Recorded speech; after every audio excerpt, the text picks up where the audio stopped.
Welcome back, friends. Not a good day for the markets in India today. But if you have watched my video, I was expecting some respite after 11:30, 11:20 in that time frame.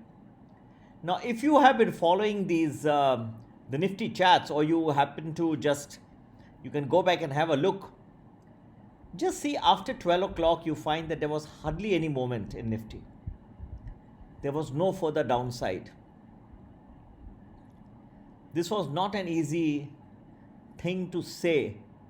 You may not have seen a major recovery, but the downside was definitely curtailed after that. After 12, almost, if you see 12 to 3:30, in fact, you saw a recovery towards the end, especially in the Bank Nifty. But if you see from 12 to 3:30, you find that there was practically no moment. In a severely declining day, normally the Nifty fall would not have stopped at 500. It would have gone much beyond 2000 and much beyond, even further than that. So I could point this out much earlier that 11:30 would be some sort of a break point. After that, you saw the market steadied, and it definitely, the fall got curtailed. After that, it was just a steady market with no major moments thereafter. It was a moment of silence, and you could see a great amount of tranquility return back to the markets in India. So this was not an easy call, whether you appreciate or not, but it was very tough to call. I could make 11:30 as a break point. Well, it came at 12.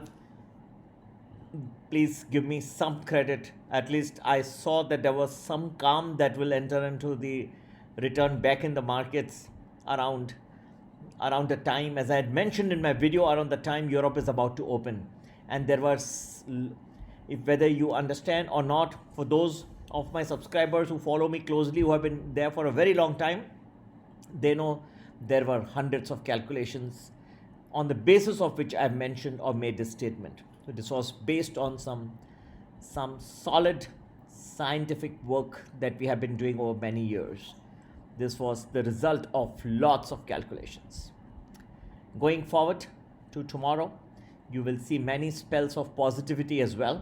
So those people who are thinking that will be a one-way downward ride, I don't think that's going to happen.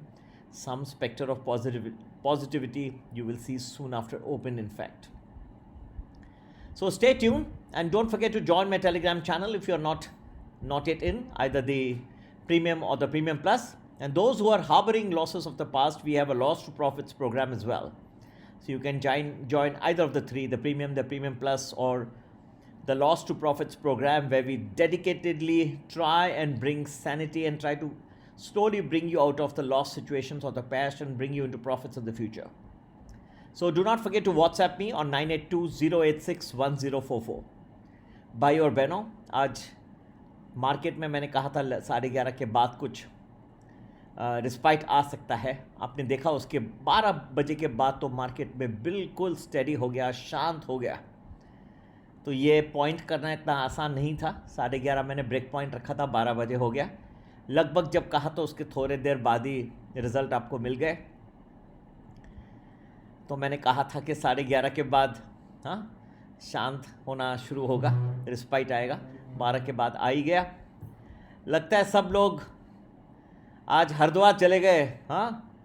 Kumbh Mela, शाही स्नान के लिए गए आज हरिद्वार. शाही स्नान था आज हरिद्वार में. जैसे स्नान हुआ तो सब शांत हो गया, मार्केट भी शांत हो गया. ठीक है, तो ये अजीब बात है. अशोक कुमार जी हैं जो डीजीपी हैं उत्तराखंड के, उनकी जी इंटरव्यू में सुन रहा था, तो वो कह रहे थे कि जो आए हैं डिवोटीज़, आए हैं ये शाही स्नान के लिए. आज अमावस्या का दिन है, और गुरु भगवान जो है वो कुंभ राशि में गए हैं, तो उसको कुंभ मेला कहते हैं. ठीक है, तो आज के दिन जो बहुत बड़ा महात्म माना जाता है, अमावस्या के दिन शाही स्नान होता है. तो कहते थे कि जिन लोगों का उन्होंने टेस्ट किया तो हार्डली 1.25% ही लोग जो थे वो पॉजिटिव पाए गए. और ये तो कह रहे थे कि आप कई जगहों में जाओ तो 5 में से एक को तो है ही है कोरोना, यहाँ तो 100 में एक निकला। शाही स्नान के बाद सब कुछ अच्छा हो गया। हाँ, गंगा स्नान हो गया, सब पवित्र हो गए, सब निकल गया। अरे वाह।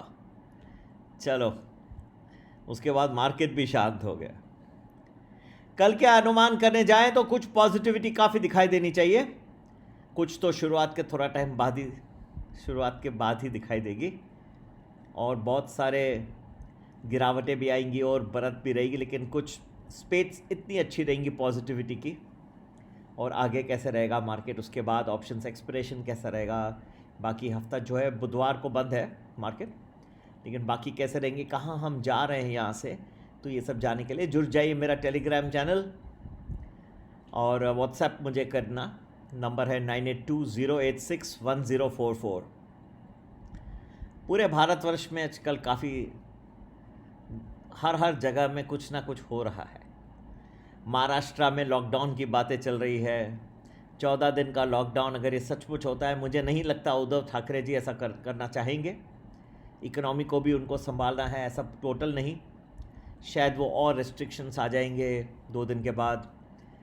कल नया वर्ष का गुड़ी पाड़वा का है दिन, और वो चाहेंगे कि सब चलो ठीक है। हाँ, कोशिश तो बहुत कर रहे हैं, पर लोग जो है व्यक्तिगत रूप में कहीं मिल भी जाते हैं। कोई शाही स्नान में पहुंच जाते हैं, हरिद्वार पहुंच जाते हैं, कुंभ मेले में पहुंच जाते हैं, कुछ परिवर्तन कर रहे हैं। चलो अच्छा है, कोई चंडी पाठ कर रहे हैं, कल नवरात्र भी शुरू हो रहे हैं, तो चलो ठीक है, चंडी पाठ उसकी तैयारी में ही शुरू हो गया। और अच्छा है, हलचल चलती है देश में, तो अच्छा ही है। देश को आगे प्रगति की ओर तो बढ़ना ही है। अच्छे नए नए इंफ्रास्ट्रक्चर के प्रोजेक्ट डाल रहे हैं प्रधानमंत्री जी, तो इससे देश में बड़ापन भी आनी चाहिए। ये सब चीज़ों का भी इम्पैक्ट आएगा मार्केट पे, लेकिन फ़िलहाल कोरोना की तरफ थोड़ा ध्यान ज़्यादा गया है। ज़्यादा Covid appropriate behaviour, social distancing, ये सब चीज़ों में ज़्यादा महत्व है। सिर्फ मास्क तो पहना है, लेकिन अब डबल मास्क की भी बात चल रही है, तो एक नहीं दो पहन के चलिए, क्योंकि वेरिएंट्स आ रहे हैं कोरोना के। ठीक है, तो काफ़ी पॉजिटिविटी कई जगहों में दिखाई देगी, और डिटेल में जो जानना चाहते हैं तो संपर्क करिए। और वैसे भी आप लोगों को थोड़ा बताया कि थोड़ा शुरुआत के थोड़े टाइम में ही आपको दिखाई देगी, और संपर्क करेंगे तो नंबर है 9820861044। और अगर आप हरिद्वार नहीं जा सके शाही स्नान के लिए, तो मन में समझ लीजिए गंगा नदी का स्नान आपने कर लिया, और आप उससे प्रभावित होके पूर्ण तरीके से पवित्र हो गए सब। चलो, जय हिंद, जय भारत, नमस्ते।